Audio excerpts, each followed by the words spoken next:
Good morning. The world has become markedly more turbulent in recent weeks. Events are moving fast, and in moments like this, what matters most is being clear about the values and the interests that guide us, even as circumstances change. The United Kingdom has a long history. Our values were not improvised. They were built patiently over time. And while we are pragmatic in how we pursue our interests, we are resolute in defending those values when it matters.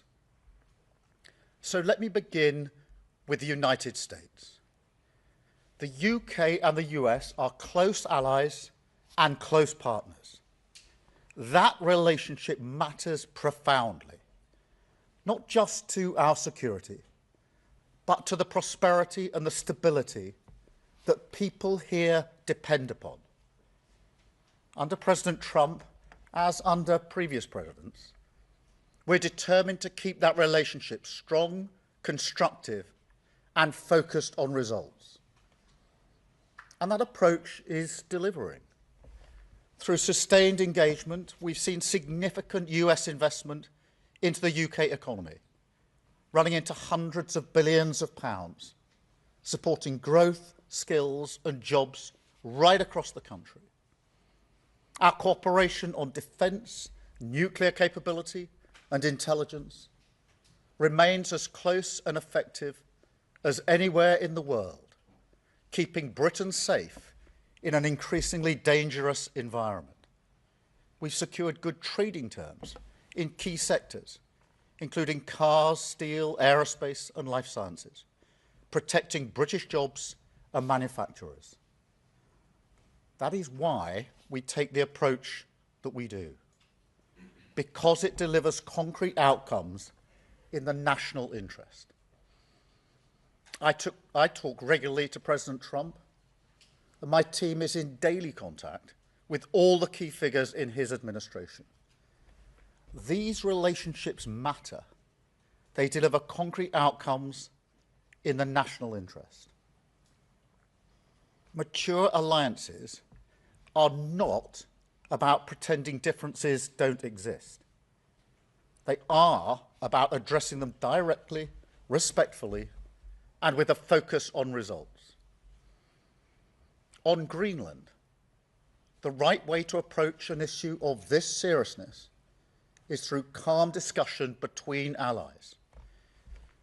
And let's be clear, the security of Greenland matters. And it will matter more as climate change reshapes the Arctic, as sea routes open and strategic competition intensifies.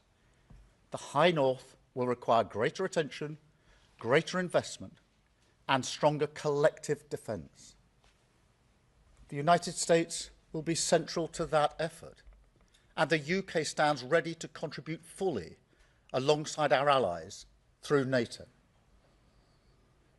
But there is a principle here that cannot be set aside, because it goes to the heart of how stable and trusted international cooperation works. And so any decision about the future status of Greenland belongs to the people of Greenland and the Kingdom of Denmark alone. That right is fundamental, and we support it. Denmark is a close ally of the United Kingdom and of the United States, a proud NATO member that has stood shoulder to shoulder with us, including at real human cost in recent decades. Alliances endure because they're built on respect and partnership, not pressure. That is why I said the use of tariffs against allies is completely wrong.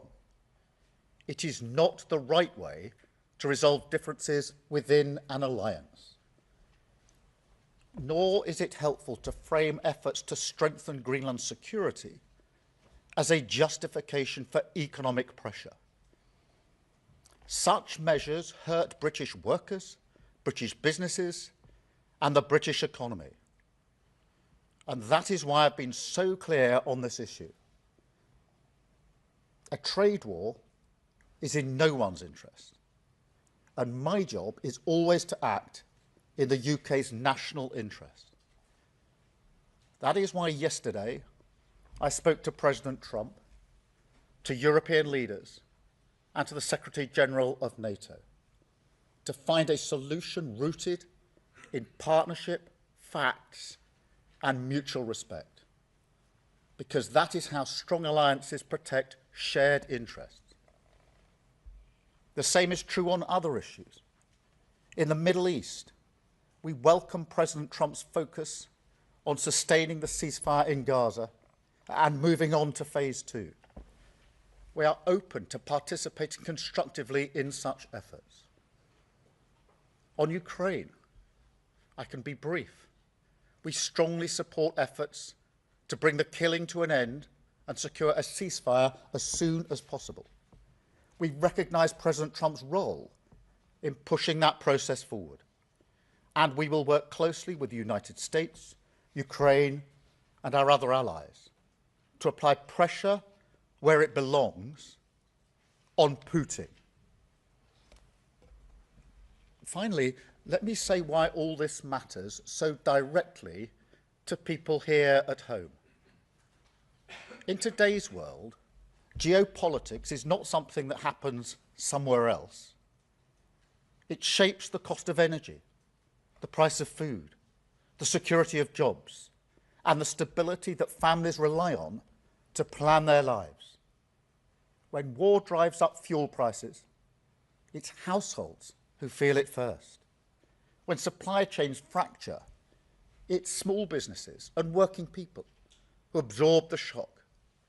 And when instability grows, it's rarely those with the most power who pay the price.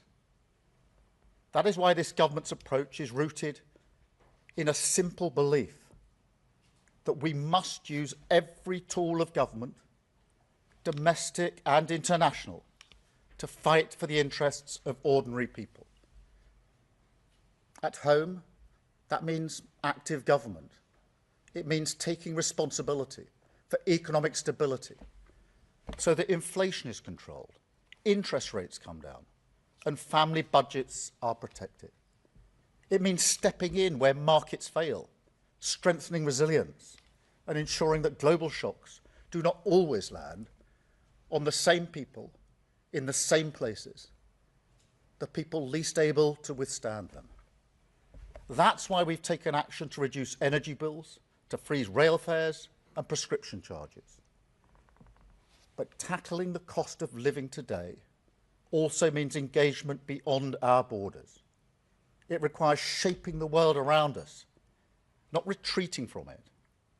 It requires strong alliances, steady diplomacy, and rules that reduce uncertainty rather than amplify it.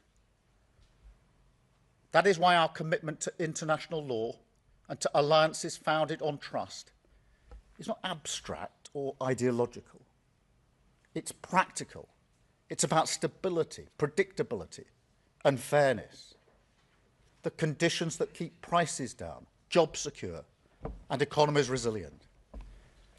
That is what active government looks like in an age of uncertainty.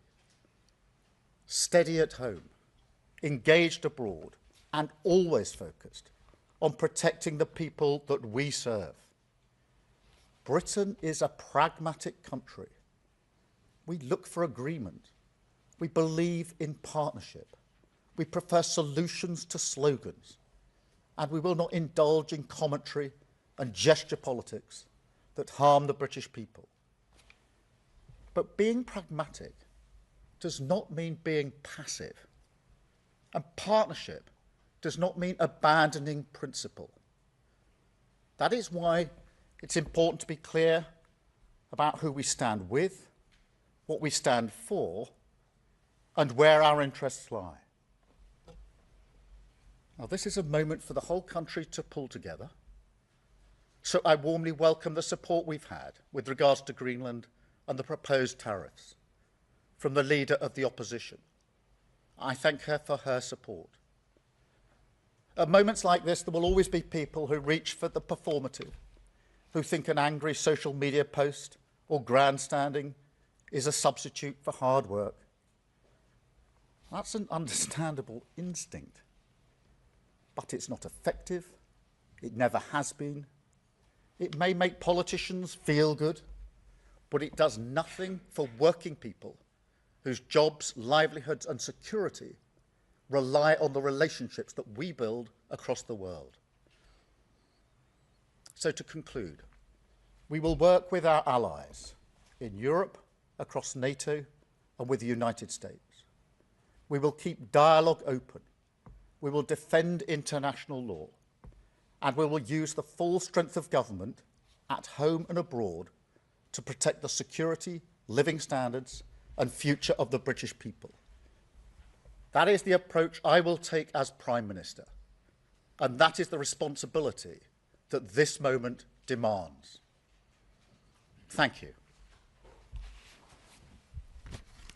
I'm now going to take some questions, and I've got a fairly extensive list, you'll be pleased to know. I'm going to start, with Chris Mason from BBC News. Thank you, Prime Minister. Chris Mason, BBC News. This is clearly incredibly difficult. What more in specific terms can you tell us about what you plan to do now? It appears that you're ruling out retaliatory tariffs in the UK. Can you confirm that? And would you consider going to see President Trump face-to-face this week? Thank you. Well, what I'm going to do now is to focus on our national interest and be absolutely clear that that requires us to be clear about the principles that we apply to a situation like this, in particular that the future of Greenland is for Greenland and the Denmark Kingdom, and that tariffs should not be used against allies in this way. In relation to the escalation, look, a tariff war is in nobody's interests, and we have not got to that stage, and my focus, therefore, is making sure we don't get to that stage, and that's what I'm doing at the moment. Thank you, Chris. Beth, can I come to you? Thank you. Prime Minister, many people watching this at home will have been shocked and angry over the weekend that our so-called closest ally is threatening us if we try to stop him illegally annexing Greenland. Is this the most serious crisis in the transatlantic relationship in decades? And how can the US remain our closest ally when it's bullying us like this? And just on tariffs, you say they are completely wrong and it will hurt the British economy, but if Trump does go ahead, to be clear, are you telling the British people that we will have to take that economic pain, and are you planning retaliatory tariffs if that happens? Thank you. Well, thank you, Beth. And firstly, to underscore your point, this has been very badly received across the United Kingdom. We're allies of the United States, and we work closely with them, and therefore I'm not surprised by the reaction that's been across the United Kingdom, and it is a very serious situation. Our job is to ensure that we find a way forward consistent with our principles and our values and consistent with our national interest. And the US remains a close ally on defence, on security and on intelligence, on nuclear capability. We work very closely with the United States, and we must never lose sight of our national interest in that. But we must stand up for our values. We must be clear about the principles that we are applying here, and we'll continue to do so. On the question of tariffs, a tariff war isn't in anybody's interests, and therefore what I want to do is to avoid a tariff war, because it will be businesses, workers and families across the country that will be hit by a trade war, and therefore I will do as I've set out, which is to engage with our European allies, with President Trump. And Chris, in response to the second part of your question, I spoke to President Trump yesterday, as I think you all know, and I'll no doubt speak to him again in coming days. Continually, our offices talk all the time, but we must find a pragmatic, sensible, sustained way through this that avoids some of the consequences that will be very serious for our country. Thank you very much, Beth. Robert Peston. Robert Peston, ITV. Prime Minister, your entire approach is predicated on the idea that Donald Trump is amenable to reason and respects the rule of law, but it's patently clear that Neither of those assumptions are true. So when will you consider some kind of economic retaliation through tariffs? And will you talk to the monarch, to the king, about not going to America to celebrate 250 years since independence? Well, Robert, this is a serious situation, and as I've said, threatening tariffs on allies is the wrong thing to do, completely wrong. And a trade war is not in our interests, and therefore my first task is to ensure we don't get to that place, which is what I'm focused on at the moment and will continue to focus on. In relation to wider issues, I don't want to lose sight of the central goal here, which is to avoid the seriousness that a trade war would bring. In relation to your broader point, we do have to remember at all times that it is in our national interest that we continue to work with the Americans when it comes to defence, to security and to intelligence. Our nuclear deterrent is our foremost weapon and deterrent when it comes to securing the safety of everybody in the United Kingdom. It's my primary duty. And that requires us to have a good relationship with the United States. But it doesn't mean, as I said a moment ago, that we pretend we don't have differences. We do have differences. And I've set out some of those differences here this morning in relation to Greenland. Differences of opinion in terms of who should decide the future of Greenland. I'm very clear in my position in that. And differences of opinion on the use of tariffs in a situation like this. And again, I've been very clear saying they're completely wrong. So we apply our values. And we seek a solution that's in our national interest. Thank you, Robert. Chris Hope. Chris Hope, GB News, Prime Minister. Donald Trump says he no longer feels an obligation to think purely of peace. Is now the moment you must choose between the US and the EU? Is this a fracturing in your special relationship? Firstly, I don't think it's right for us to choose between the US and Europe. That's not a new position today. That's the position I've consistently held, as have previous governments, because we are allies with our European partners and allies with the US. And the strength in being able to keep both those alliances has served us well over the last 80 years. So this is not a moment to sort of choose one between the other. I have argued, and this is not an argument for the first time today, and I've spoken to European allies and leaders about the need for Europe to step up and do more in its own defence and security.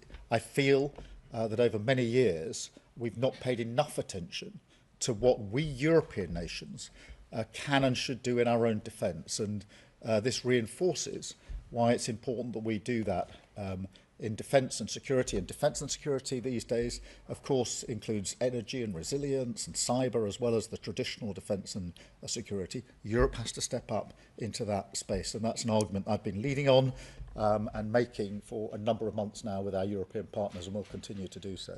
Thank you, Chris. I've got Gary Gibbon from Channel 4. Gary. Thank you, Prime Minister. You say that Donald Trump remains an ally, but a lot of people would look at his behaviours and say he's not remotely behaving like an ally. Is there anything he could do that would make you think he was no longer an ally? Or is it just unthinkable? Are we totally locked in? And just one other, if I may, some puzzlement that those forces, quite limited military personnel that went to Greenland, that he interpreted that as a hostile act. Do you have any sense that he might have been misinformed about that entire expedition?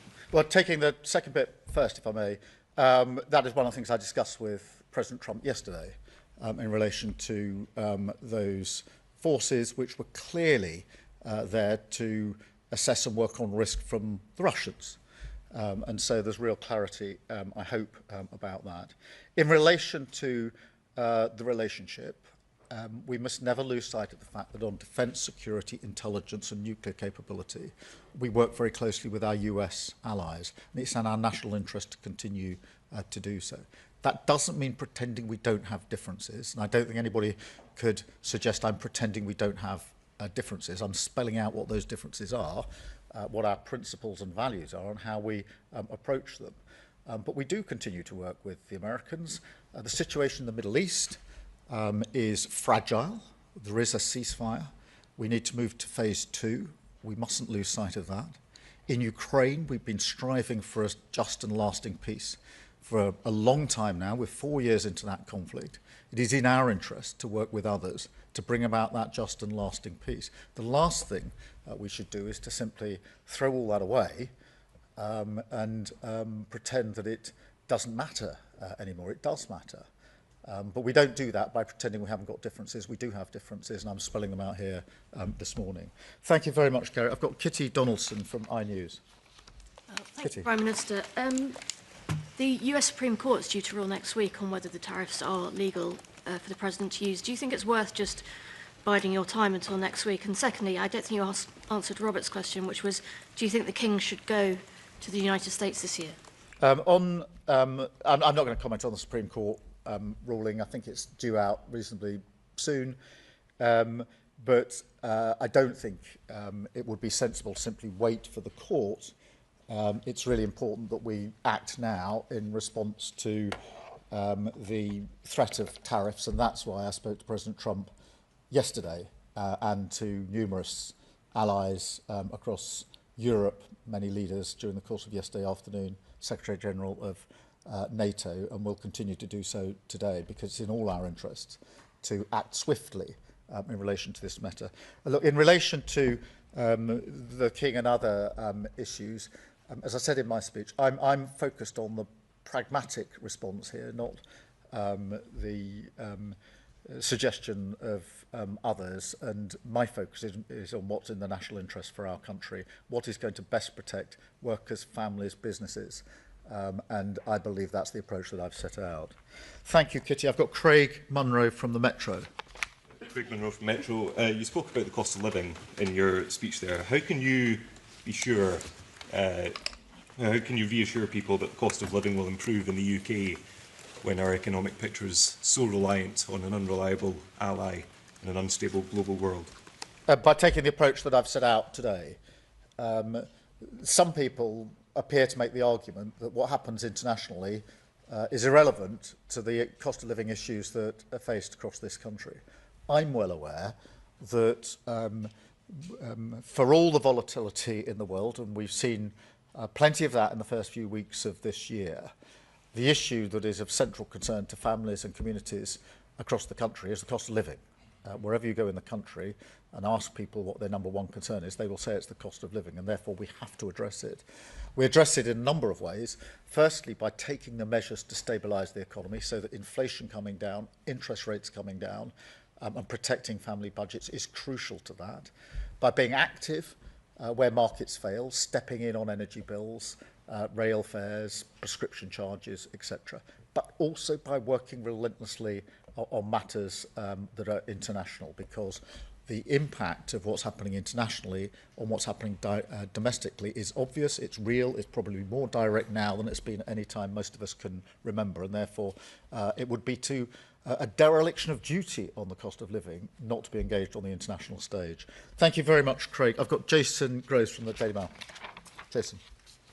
Thanks, PM. Your Danish counterpart says NATO can't survive one member, the biggest, seizing the territory of another. Do you agree with her? And separately, are you willing to join the President's Board of Peace, and are you willing to pay for it? Well, look, in relation to the Danish Prime Minister, as you would have anticipated, I spoke to her on Saturday night, I spoke to her again yesterday, and made absolutely clear our position on who decides the future of Greenland and the use of tariffs, and we're completely aligned on those issues. On the question of NATO, it is in all of our interest to make sure that NATO remains strong and stable. We had a very good NATO summit last year with more members than we've had before, with more unity than many people thought we would achieve. And NATO remains the single most effective and successful military alliance the world has ever known. And so it's in all of our interests to make sure that nothing is done to weaken NATO. On the question of the Board of Peace, look, we're supportive of the measures that are being taken across the Middle East, particularly the ceasefire. I do think we need to press on to phase 2. We've indicated our willingness to play our part, and we will. And on the Board of Peace, we're talking to allies about the terms of the Board of Peace. Thank you very much, Jason. I've got Lizzie Buchan from the Daily Mirror. Thanks, Prime Minister. The head of the UN says that he believes that the US thinks its own power matters more than international law. Do you agree? And secondly, if I may, you've repeatedly promised to deliver a Hillsborough law, but the bill was pulled last night. Are you confident you can win back the support of families, and can you guarantee it becomes law before the end of the summer? Yeah, thank you, Lizzie. Well, in relation to your first point, I've put my argument in my way, in my own words, and that's my approach, rather than sort of commentating on what others have said. On Hillsborough, as you know, I care hugely that we get this right, that we right the wrongs for very many families who've been let down, and ensure a better future for families in the future. In relation to the duty of candour, we've been clear that that matters. What we're now trying to do is just make sure we get the balance right when it comes to the application of any principle to the security and intelligence agencies. Obviously, I have to focus on the national interest, my primary duty as Prime Minister, which is to keep this country safe and secure. That is the duty I hold above all other duties, and I take it really seriously, which is why we're just taking time to make sure that we get that balance absolutely right. Thank you, Lizzie. George Parker from the FT. George. Thank you, Prime Minister. You mentioned in your joint letter the risk of a downward spiral if this issue isn't resolved. I just wondered if you could explain what you meant by that. And linked to that, do you think it's regrettable that the EU is talking about the possibility of serious trade reprisals and therefore risking a trade war? Firstly, what I meant by the downward spiral is the potential for this to cause huge damage for the UK, whether that's in a trade war or the weakening of alliances. And I do not want to see that happen. That doesn't mean that we put to one side our principles and our values, quite the contrary. We're very clear about what they are, which is why I wanted to have this press conference this morning and to affirm those principles and values that we apply. In relation to the EU, look, firstly, we're coordinating very closely with the EU. I spoke to a number of EU leaders last night. I spoke to Ursula von der Leyen last night and intend to do so again either today or tomorrow, so that we're closely aligned. There's proper unity and coordination in our response. They will decide exactly what they will do next during the course of today and the coming days. But we're working very closely with them, very closely coordinated. And they were among the calls that I was engaged on for most of the day yesterday. Thank you, George. And then can I go to Ben Riley-Smith, Telegraph? Ben. Prime Minister, Donald Trump and his team hint at military action in Greenland. Do you think that's a genuine possibility? And secondly, if I may, you are under pressure from some quarters to increase defence spending quicker than you've already planned in the coming years. You yourself are accepting the threat picture is changing almost weekly now. Would you consider increasing defence spending quicker than planned? Sorry, the very first bit of your first question, I missed the first action. Yeah, what's the question there? Do you think Donald Trump is genuinely considering military action? Look, I don't, actually. I think that this can be resolved and should be resolved through calm discussion, but with the application of the principles and values that I've set out in terms of who decides the future of Greenland, and making clear that the use of tariffs in this way is completely wrong. On defence spending, we've obviously set out our plans for this Parliament, and we made commitments at the NATO summit in relation to going beyond that, and we stand by them. I have made the argument that Europe needs to do more on defence and security. Partly that is a question of defence spend. I think European countries are and need to spend more on defence. It's also a question of coordination and collaboration, because it's how we spend what we spend that matters as much as how much we spend. And that's part of the argument that I've been making to European allies. If the Ukraine war has taught us one thing, it's that by having different capabilities in different countries in different ways, we haven't actually been able to be as effective as we might otherwise have been if we'd coordinated in years gone by. And I think it's really time for Europe to be much more united, much stronger on this issue. And that's one of the arguments I've been leading on and making to allies and leaders for some consistent and considerable time now. Thank you very much. And then Andy Bell from Channel 5. Andy. Thank you, Prime Minister. Isn't the conclusion from all that's happened up to now that you've been too soft with the President? And isn't the lesson we have to draw from what's happening now is that you have to start being tougher with him? Well, Andy, I don't agree with that assessment because taking the approach we've taken has yielded hundreds of billions of pounds of inward investment into the United Kingdom. That's hugely important for our economy and for jobs and businesses and the economy more generally. We are involved on a daily basis when it comes to security, defence and intelligence sharing, daily, 24/7, in relation to the interaction on intelligence between the US and the UK is the closest relationship of any two countries in the world. And that keeps us safe in ways I can't explain to you. But I can say very clearly it keeps us safe and is vital to every single person who lives in this country. And of course, before we got to the better trading arrangements on cars, on pharmaceuticals, etc., many people were urging me not to take the approach that we did, but we did take the approach we did and we got better trading terms. And that's why I'm taking the approach I am to this situation, to ensure that we focus on what's in our national interest. Thank you, Andy. And I've got Peter Walker from The Guardian. Thank you. Peter. It's been widely reported this morning that the Norwegian Prime Minister has received a message from President Trump, basically saying the President is peeved because he didn't get the Nobel Peace Prize. Whilst I'm sure everyone watching this will fully understand why there is a need for the UK and US to kind of keep collaboration and links so close, can you understand why some voters look at what President Trump does and says and think, are we actually serious? Can we actually get anything from him? And if I may, I know that no policy has been announced yet, but from a personal point of view, do you think it would be a good idea for social media use to be restricted for younger people? Yeah, just